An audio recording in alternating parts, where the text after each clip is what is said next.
ദൈവവചനമേ നമോ നമഃ. ജീവവചനമേ നമോ നമഃ. വചനദീപ്തിയിൽ തവഹിതം പോൽ ദൈവരാജ്യം പണിതിടുന്നേ. വിശ്വമഖിലം തവ മഹത്വം ദർശിപ്പതിന്ന ദൈവമഹത്വത്തിലേക്ക്.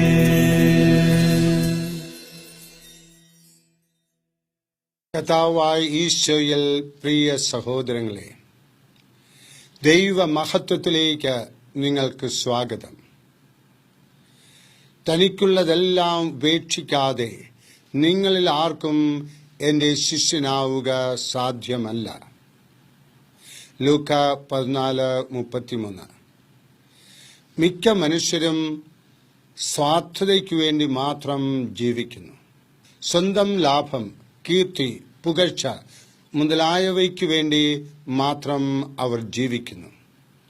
അവർ എപ്പോഴും മറ്റുള്ളവരെ സംശയിക്കുകയും ഭയപ്പെടുകയും ചെയ്യും. മറ്റുള്ളവരെ പറ്റി ചിന്തയോ കരുതലോ സഹതാപമോ ഒന്നുമില്ലാതെ സ്വന്തം കാര്യം സാധിക്കണം എന്നു മാത്രം കരുതി ജീവിക്കുന്നവർ ഒരിക്കലും സംതൃപ്തരായിരിക്കയില്ല.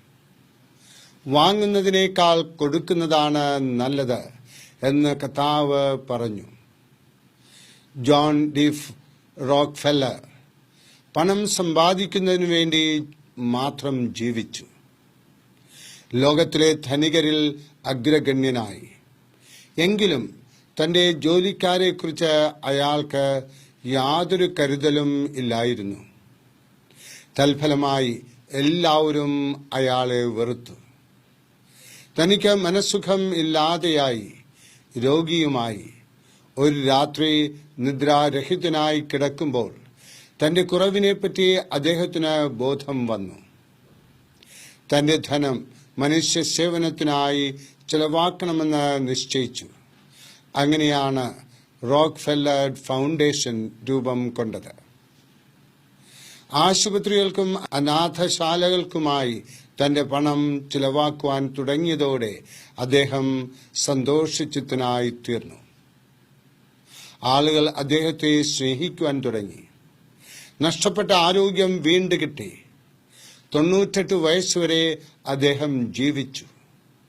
മറ്റുള്ളവരുടെ ഗുണത്തിനു വേണ്ടി ഒരു വാചകമെങ്കിലും പറയുവാനും ഒരു കാര്യമെങ്കിലും പ്രവർത്തിക്കുവാനും സാധിക്കുമെങ്കിൽ നമുക്ക് അതിൽ നിന്ന് സന്തോഷം ലഭിക്കും. സ്വന്തം ലാഭം ലക്ഷ്യമാക്കാതെ മറ്റൊരാൾക്ക് വേണ്ടി ചെയ്യുന്ന പ്രവൃത്തിയാണ് സന്തോഷത്തിലേക്കുള്ള വാതിൽ. സ്വന്തം കാര്യത്തിനപ്പുറം മറ്റേതെങ്കിലും ഒരു കാര്യത്തിനു വേണ്ടിയോ വ്യക്തിക്കു വേണ്ടിയോ പറയുന്ന വാക്കും ചെയ്യുന്ന പ്രവൃത്തിയും നമ്മെ ആന്തരിക സന്തോഷമുള്ളവരാക്കും. മറ്റുള്ളവരെ കരുതുന്നവർക്കായി ദൈവം കരുതും.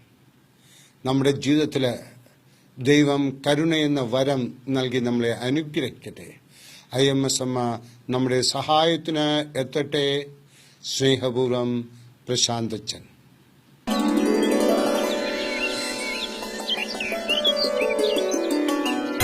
ദൈവവചനമേ നമോ നമഃ. ജീവവചനമേ നമോ നമഃ. വചനദീപ്തിയിൽ തവഹിതം പോൽ ദൈവരാജ്യം പണിതിടുന്നേ. വിശ്വമഖിലം തവ മഹത്വം ദർശിപ്പതിന്ന ദൈവമഹത്വത്തിലേക്ക്.